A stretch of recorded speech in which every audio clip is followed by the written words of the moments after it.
பாடல் எழுதும் கலை அப்படிங்கிறத பற்றி பகிர்ந்துக்கிறதுக்கு முன்னாடி நம்ம எல்லாமே திருக்குறள் படிச்சிருப்போம்னு நினைக்கிறேன், படிக்கணும்னு நினைக்கிறேன். ஆமாம். யாதனின் யாதனின் நீங்கி யான் நோதல் அதனின் அதனின் இல்லன். இந்த குறள் இருக்கு இல்லையா, இது நம்முடைய வாழ்க்கைக்கு மட்டும் பயன்படுவதா இல்லாமல் பாடல் எழுதக்கூடிய இந்த விஷயத்திலும் பயன்படும் அப்படிங்கிறதுக்காக அந்த ஒரு கோணத்திலிருந்து நான் தொடங்கலான்னு நினைக்கிறேன். அந்த குறளில் வள்ளுவர் சொல்கிறது நம்ம எல்லாத்துக்கும் தெரியும். நாம் எவ்வளவு விஷயங்களை விடுகிறோமோ அவற்றால் வரக்கூடிய துன்பமும் துயரமும் நமக்கு இல்லை, வராது அப்படின்னு வள்ளுவர் மிக தெளிவாக சொல்கிறார். அதே போல தான் ஒரு பாடலுக்குமே ஒரு மெட்டுக்குள்ள நம்ம எந்தெந்த விடயங்களை எல்லாம் தவிர்க்கிறோமோ அல்லது எந்தெந்த சொற்களை எல்லாம் தவிர்க்கிறோமோ தவிர்த்து விட்டு என்ன வேண்டுமோ அதை மெட்டுக்குள்ள வச்சா அது சிறந்த பாடலாக மாறிடும். இந்த குறளையும் உங்கள் மனசில் நீங்கள் வச்சுக்கோங்க. இப்போ நான் வெறுமனே உங்களோட பேசிட்டு போக போகிறதில்ல, நம்ம எல்லாமே இணைஞ்சி இப்போது ஒரு பாடலை செய்ய போகிறோம். அப்படி ஒரு பயில் அரங்காக தான் அது இருக்க போகுது. எடுத்துக்காட்டுக்கு ஒரு கண்ணதாசனுடைய பாடலை நான் எடுத்து அதை இப்போ டீகோடிங் சொல்கிறாங்க இல்லையா, அந்த மாதிரி ஒரு பாடலை டீகோட் பண்ண போகிறேன். அதன் பிறகு இரண்டாவதாக நம்ம எல்லாருமே சேர்ந்து ஒரு பாடலை இயற்ற போகிறோம். ஆமாம், ஏற்கனவே இருக்கக்கூடிய சினிமா மெட்டிலிருந்து நம்முடைய சொற்களை நம்ம போட போகிறோம். கண்ணதாசன் அவர்களுடைய ஆறு மனமே ஆறு அப்படின்னு ஒரு பாடல் இருக்குது. அது நம்மெல்லாம் கேட்டிருப்பீங்களா என்னன்னு தெரியல. இருந்தாலும் அந்த பாடல்ல இருந்து நம்ம உங்களுக்கு ரொம்ப தொலைவாக அந்த பாடல் இருந்ததுன்னா நான் எழுதின ஒரு பாடல்லேருந்தே நம்ம ஈஸியாக போகலான்னு நினைக்கிறேன். அமரன் படத்தில் ஹே மின்னலைன்னு ஒரு சாங் நான் எழுதியிருந்தேன். அந்த பாட்டு உங்களுக்கு தெரியும்னு நினைக்கிறேன். நான் ஆறு மனமே ஆறுன்னு எங்கேயோ போயிட்டேன், அதனால் அங்கே ஒரு பொண்ணு ஆறு மனமே வான்னு குழம்பிட்டாங்க. அதனால் உங்களுக்கு தெரிந்த நான் எழுதி வெற்றி பெற்ற ஒரு பாடலேருந்தே போகலாம். ஹே மின்னலை அந்த பாட்டிலேருந்தே போகலாம். அந்த ஹே மின்னலைங்கிறத நான் உங்களுக்கு இப்போ வந்து தானான்ற மாதிரி நான் உங்களுக்கு சொல்கிறேன். நீங்கள் எல்லாம் அதை சரியாக புரிஞ்சுக்கோங்க. இந்த ஹே மின்னலே அப்படிங்கிறது இருக்கு இல்லையா, அதையெல்லாம் எனக்கு எப்படி வரும்னா, இப்போ பாடல் எழுதக்கூடிய எனக்கு அல்லது என்ன மாதிரி இருக்கக்கூடிய கண்ணதாசன், புலமைப்பித்தன், நாமத்துக்குமார் யாராக இருந்தாலுமே எல்லாருக்குமே அது எங்களுக்கு எப்படி வரும்னா மெட்டா தா நானா இப்படி வரும். தா நானா தா நானா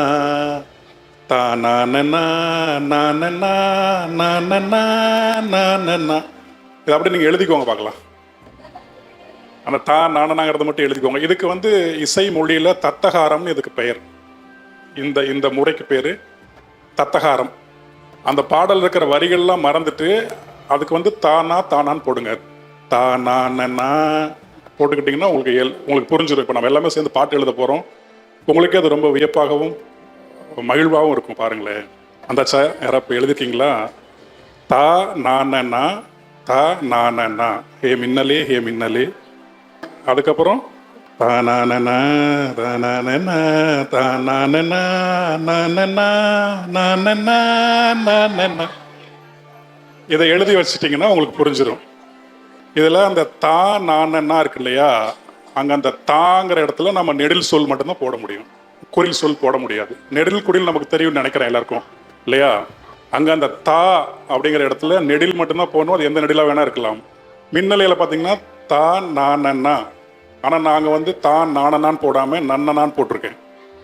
அதான் அந்த நான் வர இடத்துல இடையில வரக்கூடிய நெடிலில் நாம் ஒரு குறில் ஒரு ஒற்று போடலாம். சரிங்களா? அது தமிழ் நமக்கு இடம் கொடுக்குது, மெட்டுமே இடம் கொடுக்குது. இப்படி தான் தா நானன்னா தா நானன்னா அப்படிங்கிறதுல ஹே மின்னலேன்னு நான் வந்து அடுக்கு தொடரா 2 முறை போட்டிருக்கேன். இப்படி தான் ஒவ்வொரு பாடலுமே எங்களுக்கு முழுசாக கொடுப்பாங்க. பாடல் முழுக்க தானா தான் இருக்கும்.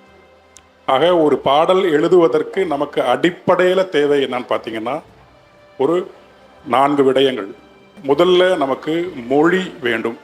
ஒரு பாடல் எழுத மொழி அடிப்படையில் வேண்டும். மொழி என்றால் என்ன? எண்ணிறந்த சொற்கள். தமிழ் இல்லாத சொற்களே கிடையாது. தொல்காப்பியம் தொடங்கி இன்னைக்கு எழுதிட்டு இருக்கிற காலம் வரைக்கும் தமிழ் இருந்துகிட்டே இருக்கு. 3000 4000 ஆண்டு. இப்போ கீழடி ஆய்வில் வந்து 5000 6000 போயிட்டு இருக்கு. கிமு 15க்கு முன்னாடி இருந்து தமிழ் ஓங்கி இருக்குங்கிற மாதிரியான ஆய்வுகள்லாம் வந்துட்டு இருக்கும்போது ஒரு பெருமைக்குரிய ஒரு சமூக இனமாக நாம் இருக்கிறோம். அப்படி ஒரு பெருமைக்குரிய சமூக இனத்தில் இருந்தக்கூடிய மொழியிலிருந்து நம்ம பேசிக்கிட்டு இருக்கிறோம், எழுதிக்கிட்டு இருக்கிறோம்.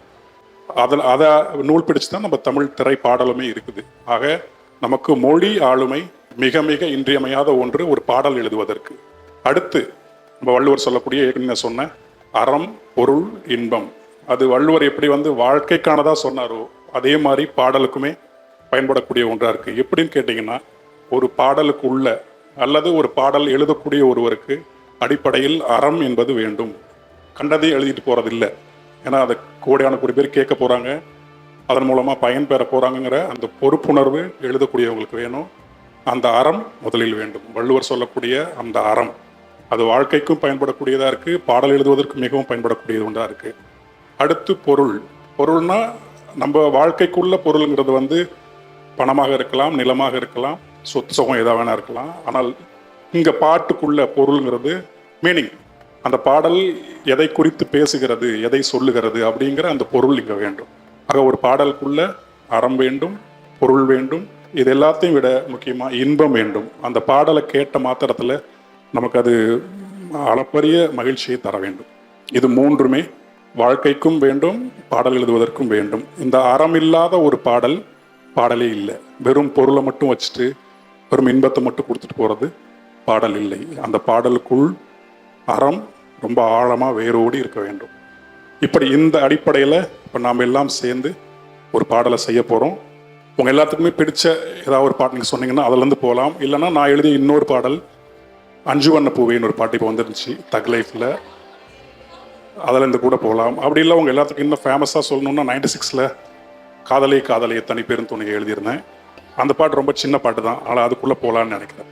ஆனால் இப்போ பாட்டு எழுத போகிறது யாருன்னா நீங்கள். ஆமாம், அதுதான் காதலே காதலே பாட்டு எல்லாத்துக்கும் ஞாபகம் இருக்கும்னு நினைக்கிறேன். இப்போ நம்ம அதை தத்தகாரமாக எழுதிக்க போகிறோம். எல்லாருமே உங்களோட அந்த தத்தகாரம் நானே உங்களுக்கு சொல்லிடுறேன். நீங்கள் எழுதி ரொம்ப எளிமையாக தான் இருக்கும் எழுதிக்கிறதுக்கு.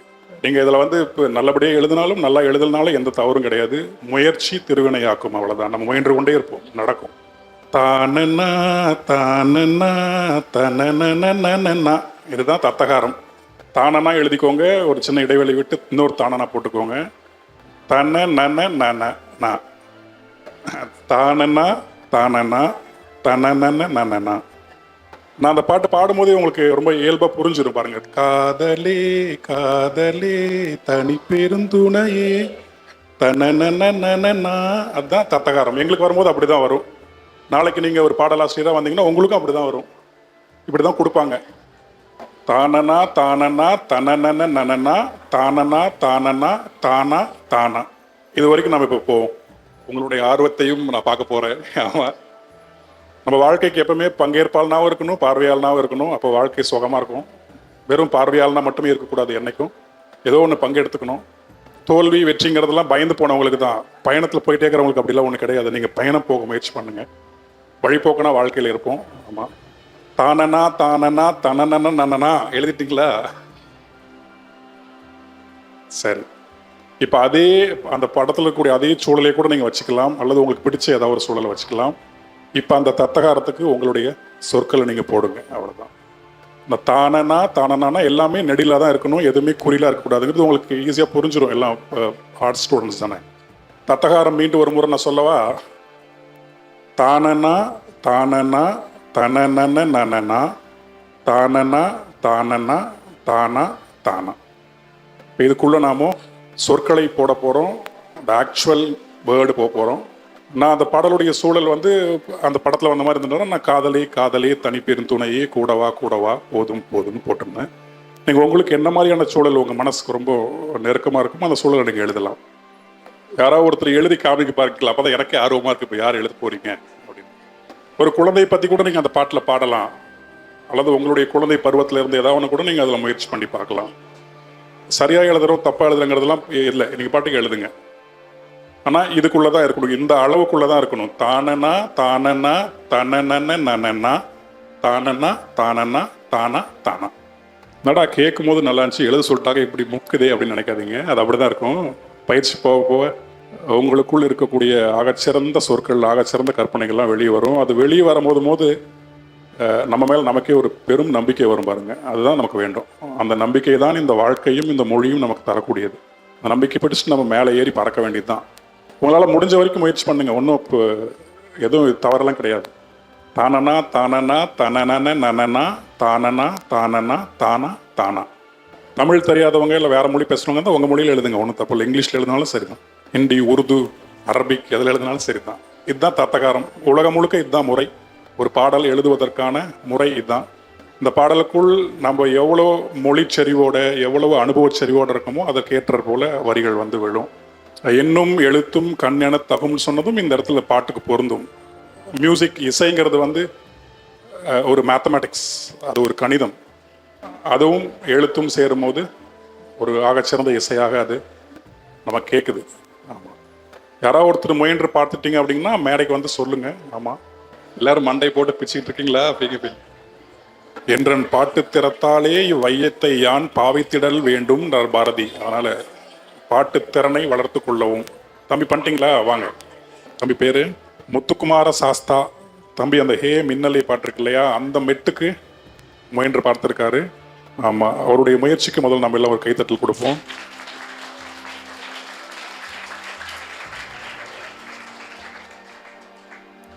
ஹே மண்ணிலே, ஹே மண்ணிலே, நீ என்றுமே, நீ என்றுமே வென்றுவா விண்ணிலே. அது எழுதியிருக்காப்புல. இது நாம பயிற்சி. இது இப்போ வந்து மெட்டுக்குள்ள சரியா இருக்கா நம்ம பார்த்துருவோமா? ஹே மண்ணிலே, ஹே மண்ணிலே, நீ என்றுமே, என்றுமே வென்றுவா விண்ணிலே. அவ்வளவுதான். இதுல இடையில அந்த நீ என்றுமே, நீ என்றுமே 2 முறை நீ என்றுமே போட்டார். அது என்னன்னா முதல் எழுதுறதுனால அந்த பிரச்சனை வரும். ஆனால் ஆகச்சிறந்த முறையில் இவ்வளவு குறுகிய நேரத்துல ரொம்ப அழகா எழுதிட்டாப்ல. இன்னொரு தடவை கைத்தட்டுவோம். அவ்வளவுதான், இதுதான் வேண்டும். தம்பியோட பேர்லயே முத்துக்குமார் இருக்கிறதுனால கவிதையும் வந்துடுச்சு. சிறப்பா தம்பி தயாராயிட்டாப்லையா? அவ்வளவுதான்.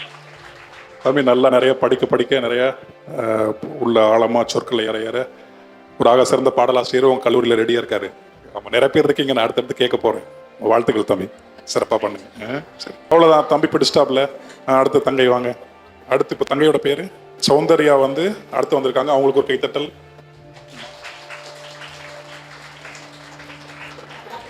சௌந்தர்யா இருக்கிறது வந்து காதலே காதலே அந்த மெட்டுக்கு. இது கொஞ்சம் நம்ம பேசணும். என்னன்னா காதலே காதலி தானனா தானனா இல்லையா, எல்லாமே நெடில் இருக்கணும். ஒன்றும் தப்பு இல்லை. நீங்க உயிரிலே உயிரிலே போட்டிருக்கீங்க. ஊ ரெண்டுமே குறில் எழுத்துக்கள். உயிரிலே உயிரிலே அப்படிதான் வரும். அது தப்பு இல்லை, தப்பு இல்லை. தானனா தானனா காதலை காதலிங்கிறத விட்டு நிறைய சொற்கள் இருக்கு. ஏனடா ஏனடா எல்லாம் ஒரே நெடிலா போட்டிங்கன்னா முடிஞ்சது. நீங்க அந்த அர்த்தத்தோட வரணும்னு கூட அவசியம் இல்லை. சரிங்களா? இப்போ நீங்க எழுதுந்து வச்சு நான் பாடிடுறேன். தானனா தானனா தனனா தனனா தானனா தானனா தானா தானா. உயிரிலே உயிரிலே என்னை கலந்திடவா, சேரவா சேரவா நீயும் நானும்.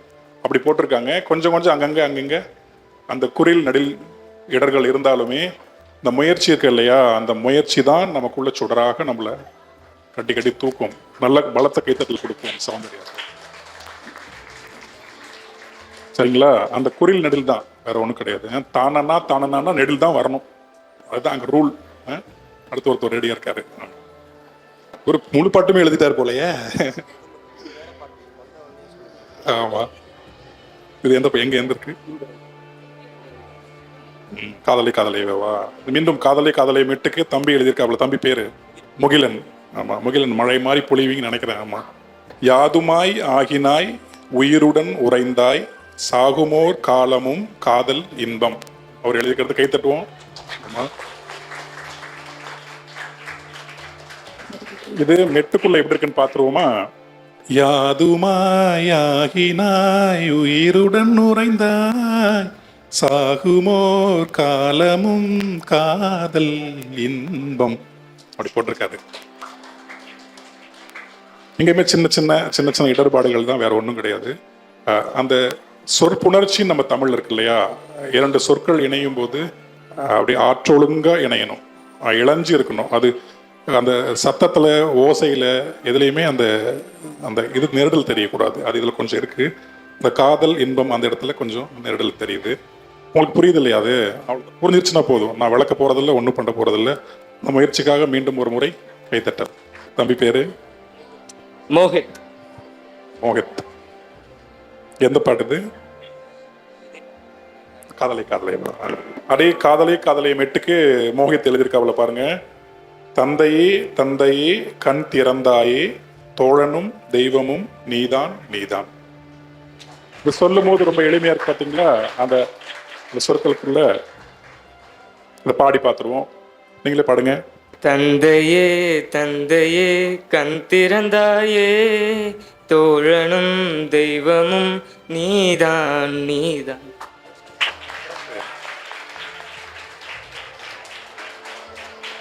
ஒரே ஒரு சந்தம், ஒரே ஒரு மேட்டுக்குள்ள எத்தனை வகையான அப்பாவை பத்தி பாடுறது, மகளை பத்தி, மண்ணிலே மண்ணிலே இந்த மண்ணில் நான் விண்ணில் உயரவேன் பாடினவள அந்த தம்பி முத்துக்குமார். அவ்வளவுதான். ரொம்ப இதுலயுமே கூட தந்தைங்கிறது இறங்கிருச்சு இல்லையா? அது உங்களுக்கு புரியுதுன்னு நினைக்கிறேன். தானா எல்லாமே மூன்று எழுத்துக்களுமே நெடில தான் இருக்கணும். அது இன்னும் 2 பாட்டு எழுதுனீங்களா உங்களுக்கு ரொம்ப சுலபமா இயல்பா வந்துடும். இதை ஒரு தொழிலா நீங்க எடுத்துக்கணும் அப்படின்னா அடிப்படையில் சில நம்ம செய்யணும். அதை முன்னாடி நான் சொன்னேன், அந்த அறம் நமக்கு வேண்டும். பாடல் எழுதுறதுங்கிறது வெறுமனே ப்ளஷருக்காகவோ இல்லை, அது வந்து ஒரு ஆழமான ஹாப்பினஸ்க்காக எழுதுறது. ஹாப்பினஸ் எப்போதுமே எப்போ கிடைக்கும்னா ஒன்றை செய்து முடித்த பிறகு தான் கிடைக்கும். நம்ம ஹாப்பினஸ்ன்னு சொல்லி தப்பாக சொல்லிக்கிறோம். நமக்கு எடுத்த மாத்திரத்தில் கிடைப்பது ப்ளஷர். தமிழில் அது சிற்றின்பம் நான் சொல்கிறாங்க. இன்பம் அப்படின்னு எது வந்தாலுமே அது கால அளவு ரொம்ப குறைவு. மகிழ்ச்சி, மகிழ்வுங்கிற சொல் ஏன் தமிழில் வந்ததுன்னா அது ஒன்றை ஆழமாக தேடி அதன் முடிவாக கிடைப்பது தான் மகிழ்ச்சி. ஆக நம்ம பாடல் எழுதுவது மகிழ்ச்சிக்காக இருக்க வேண்டும், ப்ளஷருக்காக இருக்கக்கூடாது. இது அடிப்படையில் இன்னைக்கு அப்படி இருக்கான்னு கேட்டால் இப்படி இல்லை. அதனால தான் அப்படி இருக்கக்கூடாதுங்கிறதுக்காக நான் சொல்கிறேன். நாளைக்கு ஒருவேளை நீங்கள் ஒரு கவிஞனாகவோ ஒரு பாடலாசிரியராகவோ நீங்கள் வரும்போது அடிப்படையான இந்த தமிழக மண், இந்த மரபு நமக்கு சொல்லி கொடுத்தக்கூடிய பண்பாட்டு விழுமியங்கள் நிறைய இருக்குது. நம்ம அதெல்லாம் தொலைச்சிட்டு தான் கண்ணா பின்னான்னு வாழ்ந்துகிட்டு இருக்கோம். மீண்டும் அந்த பண்பாட்டு விழுமியத்தை நாம் நிலைநாட்ட வேண்டும் அப்படின்னா கலை வழியாக தான் அதை நம்மளால் இப்போதைக்கு முடியும். வேறு நிறைய இருந்தாலுமே கலை நம்முடைய இந்த மரபினுடைய விழுமியங்களை ஆகச்சிறந்த முறையில் நாம் எடுத்துக்காட்டுவதற்கு பயன்படக்கூடிய ஒரு ஆகச்சிறந்த கருவி. அதற்கான பொறுப்போடு நாமளும் இருக்கணும். ஆமாம். ஆக பாடலை எழுதணும், கவிதை எழுதணும் அப்படின்னா அடிப்படையில் நமக்கு தேவை இந்த மரபில் இருக்கக்கூடிய மங்கவே மங்காத இலக்கியங்களை நாம் திகட்ட வாசிக்கணும். சங்க இலக்கியம் தொடங்கி இன்னைக்கு எழுதிட்டு இருக்கிற போஸ்ட் மாடர்ன் போயட்ரி வரைக்கும் நம்ம எழுதிட்டு படிக்கணும், நிறைய படிக்கணும். மொழிபெயர்ப்பு நிறைய வாசிக்கணும். அப்புறம் நம்முடைய பக்தி மார்க்கத்தில் இருக்கக்கூடிய பக்தி இலக்கியங்கள்லாம் பாடல் எழுதுவதற்கு மிகவும் பயன்படும். நம்முடைய நாயன்மார்களுடைய பாடலாகட்டும் அல்லது ஆழ்வார்களுடைய பாடலாகட்டும். இப்படி இந்த பக்கம் திவ்ய பிரபந்தம் இருக்கு, இந்த பக்கம் திருமுறைகள் இருக்கு, இந்த பக்கம் 12, அந்த பக்கம் 63 பேர். இவங்களை நம்ம தொடர்ச்சியா வாசிக்க வாசிக்க வாசிக்க வாசிக்க நமக்குள்ள இசைமை வந்துடும். நம்மையும் அறியாம இந்த மொழி தரக்கூடிய இசை நமக்குள்ள ஊற ஆரம்பிச்சிடும், சுரக்க ஆரம்பிச்சிடும். அப்புறம் சித்தர் பாடல்கள், நம்ம 18 சித்தர்கள் நம்ம சொல்றோம் இல்லையா? நம்ம தொகுத்து வச்சவங்க 18 பேர், அது இல்லாமல் நிறைய பேர் இருக்காங்க. இந்த மாதிரி மரபில் எழுதக்கூடிய அத்தனை பேரையுமே நம்ம தொடர்ந்து வாசிக்கிட்டே இருக்கணும். கம்பராமாயணத்தை மூச்சுக்கு 300 தடவை வாசிக்கணும். கம்பராமாயணத்தில் அவர் விருத்தப்பாவை அவர் கையாண்டிருப்பார், நெடுக விருத்தப்பா இருக்கும். பாடல் எழுதுவதற்கு விருத்தப்பாவும் அகவல் ஓசையும் ரொம்ப நமக்கு கை கொடுக்கும். அகவல் ஓசை எங்கெங்கெல்லாம் இருக்கோ அதெல்லாம் எடுத்து வாசி. 4 ஓசைகள் இருக்கு இல்லையா? நம்ம தமிழில் நீங்களாம் படிச்சிருப்பீங்க. ஆக 24 மணி நேரத்தில் 16 மணி நேரம் 18 மணி நேரம் நீங்கள் கற்றுக்கிறதுலே போகணும். அதுவும் வெறுமனே கற்றுக்காம ஒரு தவம் போல இந்த மொழியை நாம் கற்றுக்கணும். நம்ம நெருங்கி வந்து பார்த்தா பாரதியாரை தொடர்ச்சியாக கற்றுக்கணும். பாரதியார் தான் மரபிலும் காலூன்றி நவீனத்துக்குள்ளேயும் போனது. அவர்லேருந்து தான் தொடங்குது நம்முடைய ஒரு மாற்றமே. அங்கேருந்து தான் தொடங்குது. வால்ட் விட்மன்லேருந்து இன்ஸ்பயர் ஆகி பாரதி இங்கே வந்து கீட்ஸ், ஷெல்லி, இந்த மாதிரி நிறைய பேர் ஒரு வாட்சி இங்கே இருக்கக்கூடிய மரபில் ஒரு சின்ன பிரச்சனை இருக்குது அப்படிங்கிறத கண்டுபிடிச்சு அது வெறுமனே வடிவமாக இருக்குது, ஆனால் அதற்குள்ள உணர்வு இல்லை அப்படிங்கிறத ஆழமாக உணர்ந்து கொஞ்சம் வெளியே வந்து முயற்சி பண்ணி பார்த்தவர் முதல்ல பாரதியார் தான். ஆக நம்ம பாடல் எழுதணும், கவிதை எழுதணும் அப்படின்னா அந்த தாளலயம், அந்த ஓசை ஒழுங்கு, அதற்குள் ஆகச்சிறந்த பொருள் தரக்கூடிய ஒரு விஷன், ஒரு தரிசனம் இருக்கணும். அதுக்கு பாரதியாரையும் நாம் வாசிக்கணும். இவங்க எல்லாத்தையுமே கூட நீங்கள் நேரம் எடுத்து வாசிக்க வேண்டி இருக்கும். திருவள்ளுவரை நீங்கள் சினிமாவில் பாட்டு எழுதினாலும் சரி, கவிதை எழுதினாலும் சரி, இல்லை வேற ஏதோ ஒரு வேலை நீங்கள் பார்த்தாலும் சரி, நீங்கள் எந்த வேலை பார்த்தாலும், எந்த நாட்டுக்கு போனாலும், எங்கே போனாலும் ஒன்றை மட்டும் உங்கள் கையோடு நீங்கள் வச்சுக்கணும்னு நான் விரும்புறது, ஒரு அண்ணனா, ஒரு மனிதனா, திருவள்ளுவரை, திருக்குறளை நீங்கள் எங்கே போனாலும் உங்கள் கையில் வச்சிருங்க. இந்த உலகத்தில் எது வேணா நம்மளை என்ன வேணா ஏமாத்திடும், வள்ளுவர் எந்த காலத்திலும் யாரையுமே ஏமாற்ற மாட்டார். அதை நான் கண்கூட பார்த்துருக்கேன். என்னோட வாழ்க்கை பாதையிலே நான் சரிஞ்சு போய் தவறாக இருந்த நிறையா தருணங்களில் வள்ளுவருடைய நிறைய குறள்கள் எனக்கு அப்படியே தலையில் கொட்டி என்னை சரி பண்ணியிருக்கு. வள்ளுவர் நமக்கு 3 வகையில் பயன்படுவார். ஒன்று, நீங்கள் இந்த பாடலையோ கவிதையோ தொழிலாக எடுக்கும்போது உங்களுக்கு மொழியாகவும் உணர்வாகவும் கை கொடுப்பார். இன்னொன்று, நீங்கள் இந்த சமூக வாழ்க்கைக்குள்ள குழப்பத்தில் இருக்கும்போது ஒரு சமூக மனிதனாக உங்களை நெறிப்படுத்துவதற்கு வள்ளுவர் பயன்படுவார், கை கொடுப்பாரு. தனி மனிதனா ஒரு இண்டிவிஜுவலா இந்த சோஷியல் ஃபார்முக்குள்ள நம்ம ரொம்ப என்ன சொல்றது திடகாத்திரமா இருக்கிறதுக்கு வள்ளுவர் ஒருத்தர் தான் கை கொடுப்பார். வள்ளுவர் தான் பிரிச்சு கொடுத்துருக்காரு நமக்கு வாழ்க்கையை. இந்த வாழ்க்கையை அறத்தோட வாழுங்க, இந்த வாழ்க்கையில பொருளை சேருங்க, அதுவும் அறம் சார்ந்த பொருளா இருக்கணும். இந்த வாழ்க்கையில இன்பத்தை நாடுங்க, அதுவும் அறம் சார்ந்த இன்பமா இருக்கணும். அதனாலதான் அந்த ஆர்டரே அப்படி வள்ளுவர் வச்சுட்டு போயிருக்காரு. முதல்ல அறம், அதன் பிறகுதான் பொருள், அதன் பிறகுதான் இன்பம். ஆக இந்த அறம் சார்ந்த பொருள், அறம் சார்ந்த இன்பம், இது மூன்றும் நம்ம வாழ்க்கையில வேணும் அப்படின்னா இனி எந்த காலம் எத்தனை இலக்கியங்கள் வந்தாலும் எது வந்தாலும் நாம வள்ளுவனை அந்த காலத்திலேயே ரீல்ஸ் பண்ணவர் அவர் தான். இப்போ ரீல்ஸ் பற்றி நீங்கள் பேசுனீங்க இல்லையா, ஒரு ஆக்கப்பூர்வமான ரீல்ஸ்னா வள்ளுவர் கொடுத்தது தான். குரட்பாங்கிறது அதுக்கு முன்னாடி 100 நமக்கு இருந்திருக்கு. அதுக்கு பின்னாடி நிறைய எண்சீர் அறுசீர் எல்லாம் வந்துருச்சு, கலிப்பா வந்துருச்சு. வள்ளுவர் தான் குரட்பாங்கிறத நம்ம அறிவு போகிற வேகத்துக்கு, நம்மளுடைய ஆர்வம் போகிற வேகத்துக்கு நீண்ட நெடியது எதுவும் வேண்டாம் அப்படின்ட்டு ரொம்ப குறுகிய 1.25 அடியில் ஆகப்பெரிய விஷயங்கள்லாம் சொல்லிட்டு போயிருக்காரு. பாடலுக்குமே அதே தான். பாடல்னா என்னென்னா அந்த ஃப்ரேஸ் தான் நாங்கள் பாடலுக்குள்ள நம்ம சொல்லுவோம் இல்லையா, அந்த ஃப்ரேஸை அழகாக கட்டமைக்கிறதுக்கு வள்ளுவரை நம்ம தொடர்ச்சியாக வாசிச்சுட்டே இருக்கணும். ஆக வள்ளுவரால் நமக்கு 3 பயன் உண்டு. அந்த 3 பயன் நம்ம தொழிலாகவும் நமக்கு பயன்படும், சமூக மனிதனாகவும் நமக்கு பயன்படும். இது எல்லாத்தையும் மீறி தனி மனிதனா இண்டிவிஜுவலாக இந்த சமூக அமைப்பிற்குள் நாம் எதிர் நின்று போராடுவதற்கு வள்ளுவருடைய ஒவ்வொரு எழுத்தும் நம்ம என்ன பண்ணோம்னா எழுத்தெண்ணி வாசிக்கணும். நீங்கள் பண்ணுவீங்கன்னு நான் நம்புகிறேன். மற்ற எல்லாத்தையுமே வாசிங்க, ஒன்றும் தவறில்லை. நான் அப்படி நின்று வானத்தை தொடர்றது இருக்கு இல்லையா, அதுக்கு நம்ம எந்த தாய்மொழியில் இருக்கோமோ அந்த தாய்மொழியில் இருக்கக்கூடிய ஆகச்சிறந்த இலக்கியத்தை நாம் விடப்படியாக பிடிச்சிக்கணும். இங்கே நம்ம விட்டுட்டோம் அப்படின்னா நம்ம எதையுமே செய்ய முடியாது. தொழிலாகவும் நம்ம சிறக்க முடியாது, சமூகத்தில் ஒரு மனிதனாகவும் நம்ம நிம்மதியாக இருக்க முடியாது. தனி மனிதனா சுய ஒழுக்கம் இல்லாமல் இது எல்லாத்தையும் மீறி ஒரு தன் நம்பிக்கை இல்லாமல் நம்ம போயிடுவோம். அதுக்கு நம்முடைய இலக்கியத்தை நாம் தொடர்ந்து வாசிக்கணும். இலக்கியத்தில் இருக்கக்கூடிய குறைபாடுகளை நாம் சுட்டி காமிக்கணும். நாம் எழுதும் போது விழிப்புணர்வோடு அதே அறத்தோடு செயல்படணும். அறம் காலத்துக்கு காலம் மாறும்னு சொல்லுவாங்க, ஆனால் சில அறங்கள் மாறுவதே இல்லை. அதனால தான் நம்ம இல்லறம் துறவரம்னு சொல்லியிருக்கோம். அது மாறவே போகிறதில்லை. இல்லறத்துக்குள்ளே போனவன் ஒரு கட்டத்தில் துறவரம் போகணும்னு நினைப்பான், துறவரம் போனவன் இதே பரவாயில்லன்னு நீங்கள் வரன்னு நினைப்பான். இந்த அறங்கள் மாறப்போவதில்லை. அதனால் நமக்குள்ள எல்லாருமே அந்த அறத்தை வச்சுக்கிட்டு பாடல் எழுதவோ கவிதை எழுதவோ முயல்வோம், நல்லபடியாக வருவோம். பாடல் எழுதும் கலைங்கிறது என்னென்னா, சிம்பிளாக சொல்லணும்னா வாழ்க்கையை உணரும் அல்லது அறியும் கலை தான் பாடல் எழுதும் கலையும். அதெல்லாம் நீங்கள் பண்ணுவீங்கன்னு நான் நம்புகிறேன். ஆமாம், அத்தனை பேருக்குமே என்னுடைய மகமான வாழ்த்துக்களும். உங்களோட இவ்வளோ நேரம் இருந்தது எனக்கு ரொம்ப மகிழ்ச்சி. உங்களுக்கும் மகிழ்ச்சி இருந்திருக்கும்னு நினைக்கிறேன். மகிழ்ச்சி.